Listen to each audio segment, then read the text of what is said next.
Good day guys, and welcome back ulit sa ating channel for today's video. Kawasaki Bajaj City 100 ay bibigyan ko idea kung paano magpalit ng kanyang timing chain. Kasi ang kanyang makina ay nagkaroon ng ingay o clansing, no? Kaya panarin muna natin. Siyempre para marinig nyo kung anong tunog meron ang kanyang makina, ay kailangan mo natin i-on ang kanyang susi. At pakinggan nyo kung anong tunog meron ang kanyang makina. Kaya kickstart na natin.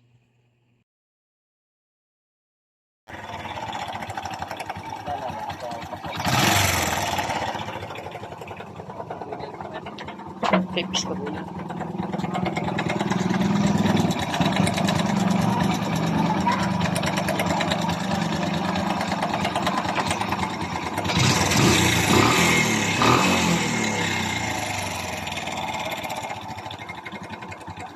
Since narinig nyo na ang tunog ng kanyang makina, ang next na gawin ay tanggalin natin ang dalawang bolt na yan sa takip ng kanyang timing chain para ma-confirm natin kung timing chain ba talaga ang sira ng kanyang motor or ang kanyang valvula lang. Okay. Medyo minute-minute po ang kanyang motor guys, no? Kaya mahirapan tayong hawakan ang kanyang takip. Kaya sikwat din lang natin. Ayun, nahulog pa. So, check na natin ang kanyang timing chain. Yun guys, oh. Klarong-klaro. Meron na talaga ang pagluwag o pag-inat ang kanyang timing chain. Dito sa left side, medyo di masyadong malata guys, no? Pero ito sa right side talaga, yun, no?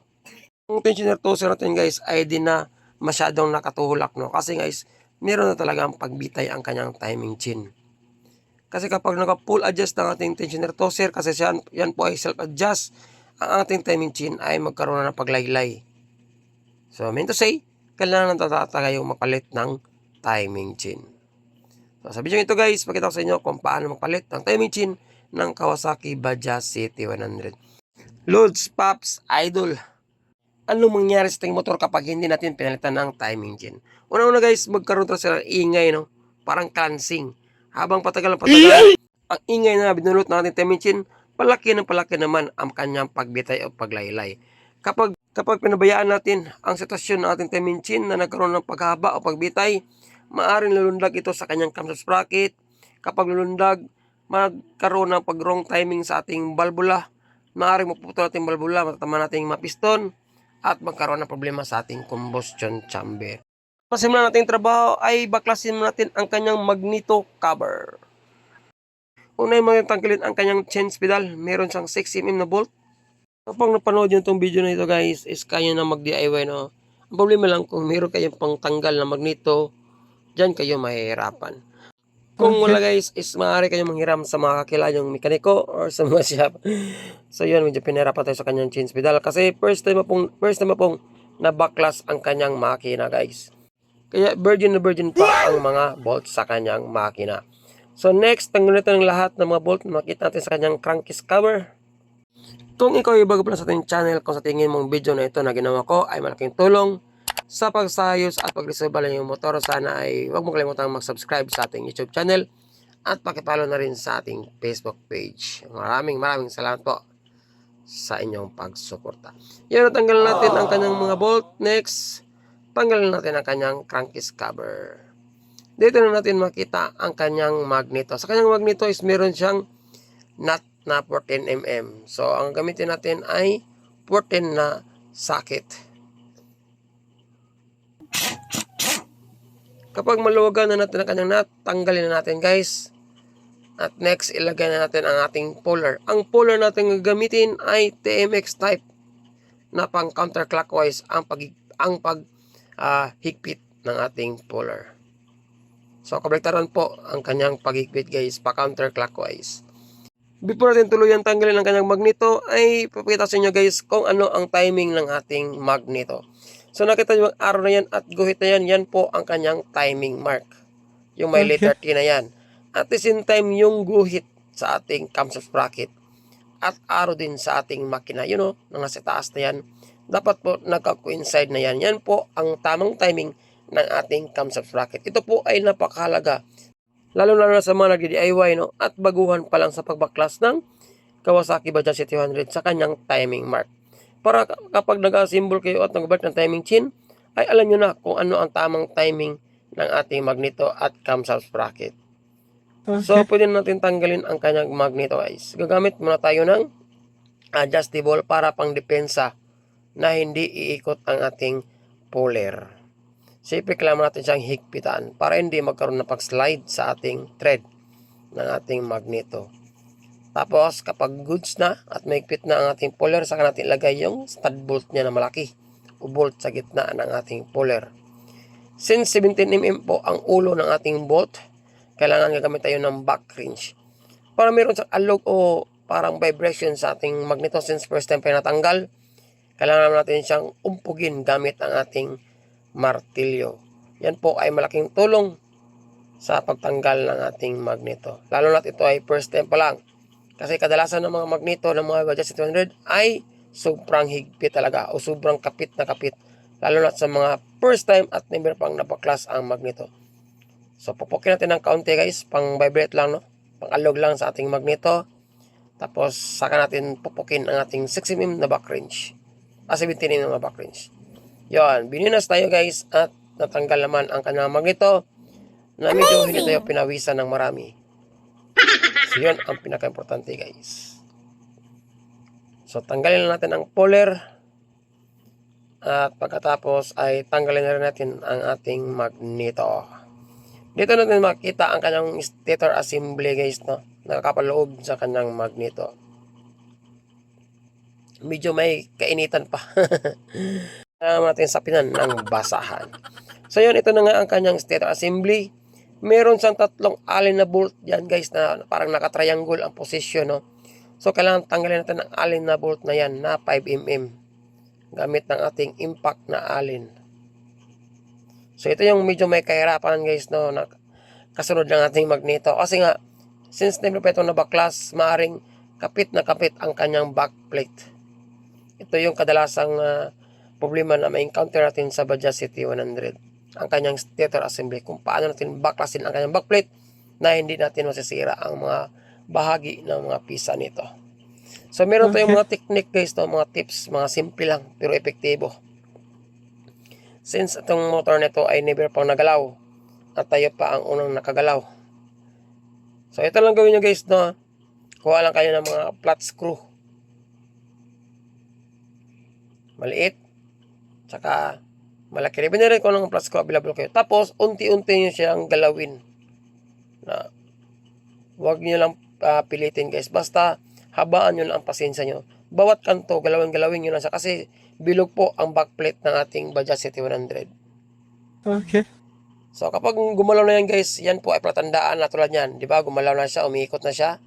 Palatandaan niya na maaring matanggal na ang kanyang backplate. Basta habaan nyo lang pasensya. Huwag nyo lang bilisan. Ang importante isip natin mabaklas ang kanyang backplate. Since gumalaw na siya, may tendency na ilang minuto ay matatanggal natin ang kanyang backplate. So dito na guys, no, kailangan natin gagamit ng vice grip para mahila natin ng konti palabas ang kanyang backplate sabay sikwat ng flat screw. Yun.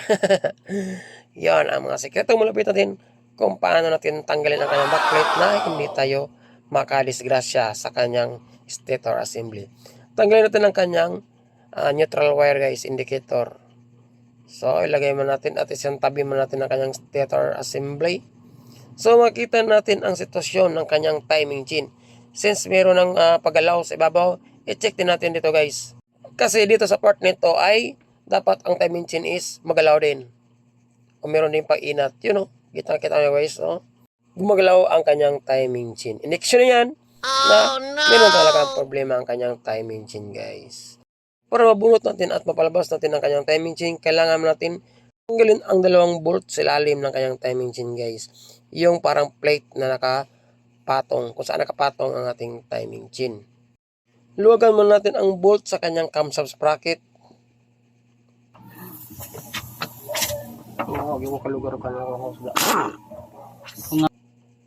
Saka natin tanggalin ang dalawang bolt sa kanyang tensioner chain guide. So kailangan luwagan natin yan guys, no? Kasi kapag nahirapan tayong palabasin ang kanyang timing chain, so pwede natin tanggalin ang bolt na yan at iangat ang kanyang chain guide. Para hindi tayo mahirapan, i-pull out ang kanyang timing chain. So, tanggalin mo natin ang dalawang bolt sa kanyang plate, sa guide ng kanyang timing chain. To make sure na hindi mahulog yung bolt sa butas na yan, kasi mayroong butas yan guys na parang oil return. Kailangan lagyan mo natin ng basa, no? Para hindi mabirya ang ating trabaho. Baka mahulog pa yung bolt na yan sa ilalim. So, siyempre para matanggal yan, gagamit tayo ng impact wrench, no? Yung legendary tools natin. So, yun. So, pwede natin tanggalin ang kanyang bolt. Medyo maigpit pa po ang kapit ng ating timing chain guys. Para hindi tayo mahirapan sikotin yan, kailangan nating luwagan ang kanyang tensioner tosser. So, sa pagluwag ng kanyang tensioner tosser guys, kailangan natin tanggalin ang takip ng 6mm na bolt. So, ang pag-ikot ng ating tosser guys ay pa-clockwise. Pakyat. Para yung timing chain is meron na siyang paggalaw sa loob ng ating block. So, clockwise po ang paangat ng ating tosser. So, kapag may angat na natin yan, gamit ang malit na flat screw, saka natin sikotin ang kanyang timing chain. Kasi hindi natin mahirapan guys sa sikotin niya kasi wala nang tumutulak sa kanya. Yun, di ba? So, depende na sa inyo kung pwede nyo sa taas ipadaan yung timing chain, pwede din sa ilalim. Depende kung saan kayo komportable. So, dito sa video na to guys, sa ilalim ko siya napadaan, no? Since nahulog na rin ang ating timing chain. Mahirapan tayo sa part na yan, palabasin na kayong timing chain. Kaya ito na yung time para tanggalin natin ang bolt ng kanyang chain guide. Para may angat natin ang kanyang chain guide ng kaunti. Para hindi tayo mahirapan pang i-pull out ang kanyang timing chain. So, medyo nagkaroon ng pag-aberya dyan guys, no, sa pag-pull out natin ang kanyang timing chain. Kaya, kailangan natin luwagan ang kanyang chain guide o tanggalin ang bolt ng kanyang chain guide. Maninigurado na naman tayo guys, before natin tanggalin ang bolt ng kanyang chain guide, kailangan natin takpan ang butas sa gilid. May butas kasi yan nga guys, no? Sure lang natin na hindi mahulog yung bolt. Mahirap na, makaberya pa ang ating trabaho at mababawasan ang ating oras. Yun, sure na sure bolt tayo dyan na hindi mahulog. So, pwede natin iangat ang kanyang chain guide pataas. Try lang natin kung mabunot ba natin guys. Medyo mahirapan tayo, no? So, iangat lang natin pataas yan. Para meron tayong allowance sa pagbunot ng ating timing chain. Para ma-pull out natin sa kanyang sprocket, sa kanyang crankshaft. So, dyan, medyo naangat na natin ang ngipin ng kanyang roller.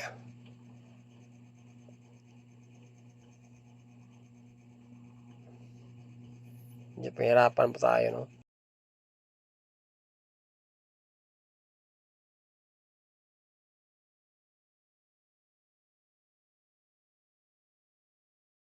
So, ito yung timing chain niya, no? Ang gagawin natin is, siyempre, bibili tayo sa bayan ng bago. 3 hours later. So, ito na guys, nagkabili tayo ng bagong timing chain. Yan po ay original, no? At ito naman ang kanyang naunang timing chain. So, yan po guys, ang kanyang naunang timing chain. Yan po ay ating papalitan. So, ito na naman ang gagawin natin. Bubuksan natin ang bagong timing chain niya. Para makumpara na natin ang sitwasyon ng una at bagong timing chain na nabili natin. Kung mayroon ba itong pagkakaiba guys. Okay. Nalimutan ko ang presyo ng original na timing chain guys kasi si Bossing mismo ang bumili niyan. Maya guys, meron tayong part sa ating video kung saan bibilangin natin ang haba o sukat ng ating timing chain. Para meron din kayong ideya kung ano ang haba ng ating timing chain. So ito yung bago natin guys. Kulay itim siya, no? At ito naman ang kanyang original na timing chain. So ang gawin natin para makita natin ang sitwasyon, kung meron mo silang paglawlaw, pagbitay, ay kailangan kuha tayo ng maliit na flat screw at itabi natin ang dalawang timing chain na naka-align. So dapat nakatabi ang dalawang yan guys ha. Tapos dun sa ibaba na part ng ating dalawang timing chain, doon natin siya titingnan ang kanyang pagkakaiba. Pag ang motor ay gamit na gamit talaga guys, ito talaga ang magkaroon ng problema, no? Ang kanyang timing chain. Magkaroon na ito ng pagbitay o paghaba. So klarong klaro, mas mataas yung una kaysa sa bago. Oh, no! Confirm guys na meron na talagang problema ang kanyang timing chain, kaya nagkaroon na siya ng ingay, no? So yan po ang paraan kung paano natin malaman na dapat lang palitan ang timing chain o hindi. Di ba? Kahit may late lang ang distansya guys, malaki na po ang ingay na may bigay ng timing chain na iyan. Ngayon, ang next natin gawin ay ikakabit na natin siya. So before natin ikabit ang ating bagong timing chain guys, ay lagyan mo siya ng kaunting oil, no? Para meron na siyang lubrication. Para pag andar ng motor ay automatic hindi na siya mag-iingay at nagkaroon na siya ng pampadulas. Ayan, no? Ang next na itong gawin guys, pagkatapos nyan is kukuha tayo ng wire. So ipapasok natin yan sa kaloob ng kanyang cylinder head at saka cylinder block. Ang gagawin natin guys ay hihilain natin ang ating timing chain paitaas. So doon natin sa ilalim tatalian ng ating timing chain. So yan po mga sikretong malapit natin guys. Para hindi tayo mahirapan pang ipasok ang ating timing chain. Sa parang yan ay mahihila natin siya pataas ng dahan-dahan.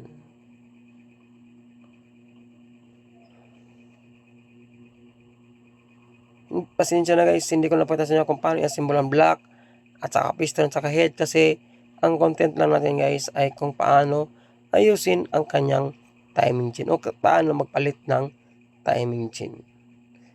Meron na tayong upload sa ating YouTube channel kung paano mag-top overhaul ng Bajaj City 100. Marami na tayong video nito guys. Kaya lang, ang pinaka-focus talaga natin ngayon is actual na tunog ng kanyang timing chain at kung paano ito ayusin. So yun, ipasok na natin ang ating timing chain sa itaas. At kailangan ilagay natin siya sa kanyang sprocket sa kanyang crankshaft. Next natin gawin guys ay takpan natin ang butas sa ilalim. Ang purpose niyan, kung sakaling makakabit tayo ng bolt sa ating tensioner chain guide, ay hindi siya mahulog sa butas na iyan. So tinanggal ko ang kanyang chain guide guys para yung timing chain is meron siyang allowance at para makagalaw sa loob ng kanyang crankshaft sprocket. So kapag nilagay natin sa tamang posisyon, pwede natin lagyan ng bolt ang kanyang tensioner chain guide na nakapabor sa kanyang tensioner tosser. So yan, wag mo natin siyang higpitan. Ang gagamitin natin paghigpit niyan ay ating impact wrench na mano-mano. Next, ilagay na natin ang kanyang plate sa ibaba na bahagi ng kanyang timing chain. Ang purpose niyan ay para hindi mahulog rekta ang timing chain kung sakaling mabibitawan natin siya galing sa itaas. Para sa pangsangga guys. Yung plate na yan. So higpitan natin siya gamit ang star screw na malaki. So kapag nakompleto na ang apat na bolt sa kanyang dalawang chain guide at saka dalawang sa plate, pwede natin siyang i-final gamit ang ating impact wrench. At kung ikaw ay bago pa sa channel, huwag kalimutan mag-subscribe.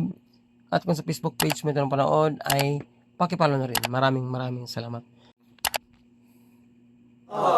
Tapos natin siyang ma-impact, no? Yung nilagyan ng kunya at yung arrow niyan dapat ay naka-align. At the same time, yung camshaft natin, yung kanal niyan is nakaposisyon sa itaas.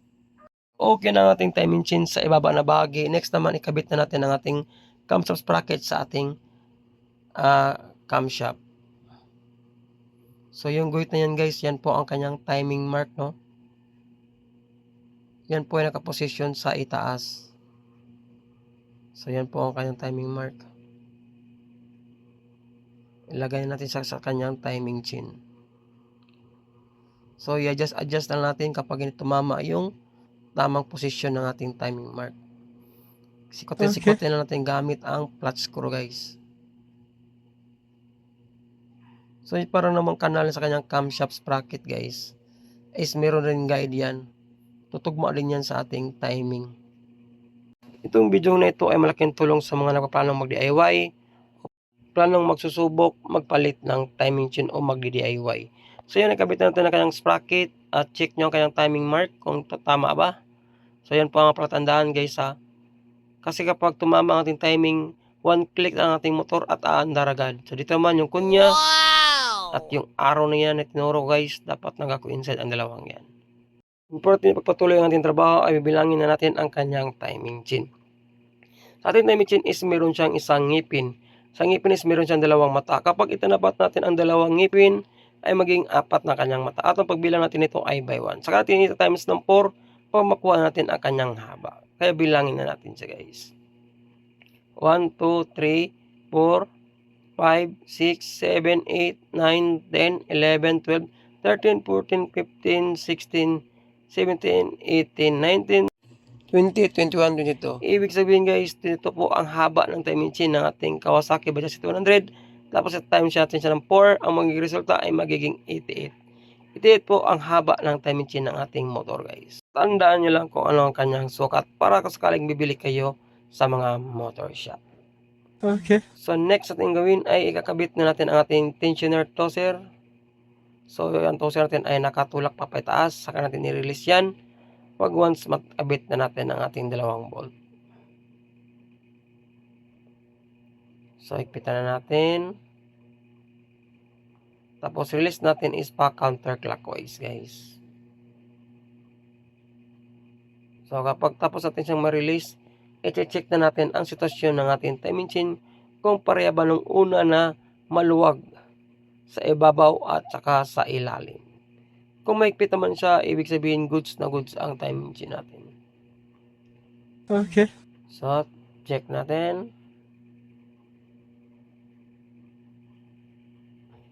Yun guys, oh. Napaka-straight. Walang kalog-alog, oh. Napakatigas. Goods na goods ang kanyang timing chain. Sa baba naman is, yung dati is gumagalaw, no? Masisikwat natin siya ngayon. Goods na guys. Ano? Hindi na siya gumagalaw. Since okay na ang ating timing chain, ang next natin gawin guys ay takpan na natin ang toser natin. Kapag okay na ang toser, at next natin gawin ay ibalik na natin ang kanyang backplate ng kanyang stator. So, ang gagawin natin dyan, ilalagay na natin ang kanyang tatlong alin na bolt at pati na rin ang kanyang neutral indicator. Basta tandaan nyo lang ang trabaho nyo guys para hindi kayo malito kung sakaling kayo ay nagpaplanong magbaklas sa inyong motorsiklo. Kung ano ang pinakauna nyo binaklas, yun din ang pinakahuli nyong ibalik. Okay. So, nalagay natin ang kanyang neutral indicator at saka ang kanyang rubber. Ilagay natin ang kanyang tatlong alin na bolt.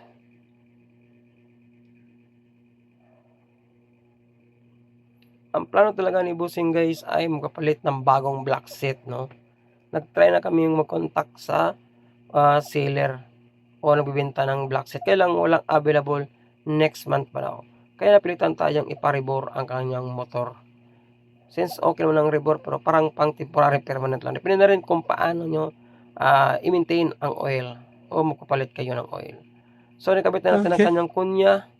Next naman ang kanyang magneto.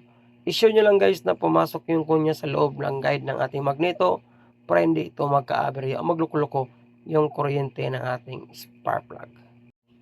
So yun, review na natin ang kanyang timing. Pag okay na, lagyan na natin ang kanyang washer.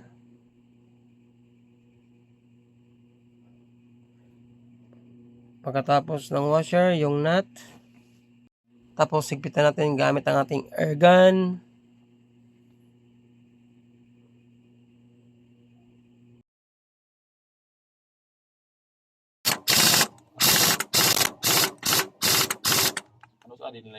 Ngayon, i-double check natin ang timing mark ng ating cam sprocket.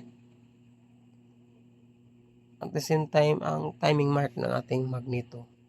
Pag okay na, ilagay na natin ang kanyang bolt para mahigpitan na natin. Shout out sa ating solid na supporters at syempre sa ating mga silent viewers. Maraming salamat po sa inyong lahat.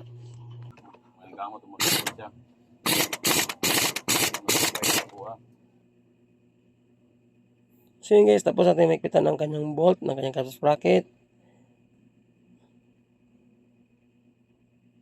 Ilagay na natin ang kanyang stator gasket. Pagkatapos, ilagay natin ang kanyang crankcase. So, ang ginamit natin na base gasket at saka gasket ng kanyang stator guys, yan po ay original, no? Lahat po yan ay binili ko sa mismong nabibenta ng mga Kawasaki parts. Lahat ng mga bolt na tinanggal natin, ibalik na natin guys. May dalawang mataas at ang iba dyan is mga maikli na. Yung dalawang mataas is nakapabor sa may dowel, no, ng ating crankcase.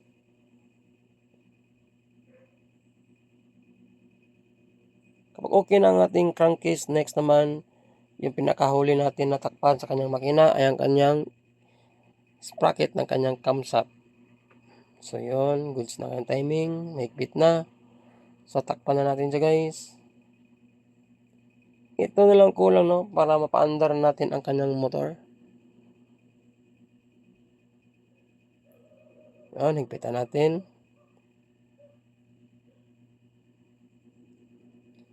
Nabuo na natin ang kanyang makina guys. So, malapit na tayo sa katotohanan kung magiging successful ba ang ating pagpalit ng clutch lining at the same time ang pag-rebore ng kanyang cylinder block. Okay. So, yun, kompleto na siya. Ang next natin gawin is ikabit na natin ang kanyang tangke para mapaandar natin ang kanyang motor. Ayos. A few minutes later. So ito na nga guys, nakabit na natin ang kanyang tangke. So paandarin na natin siya. Before natin on ang kanyang susi ay parinig ko sa inyo guys ang tunog ng kanyang makina nang hindi pa siya natin napalitan ng timing chain.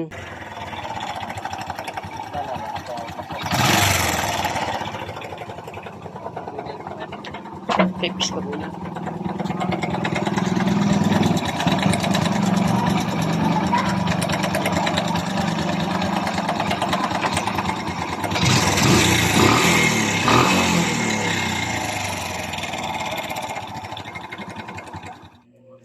O natin ang kanyang susi at paandarin na natin para sa pinali ng ating makina.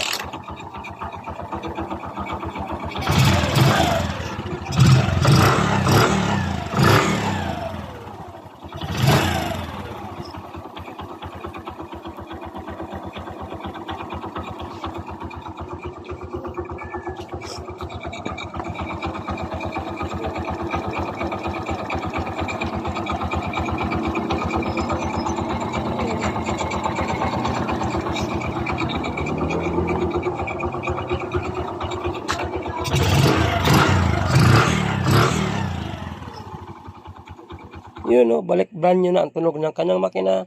Napalitan natin ng bagong piston at napalitan na rin natin ng bagong timing chain. Balik brand new na ang tunog ng kanyang makina guys. Sana sa video ito ay nagdadiilan na rin kung sakaling maka-experience yung motor ng ganitong ingay o lagitik kalansing sa loob ng makina. Walang ibang sala rin kundi timing chain.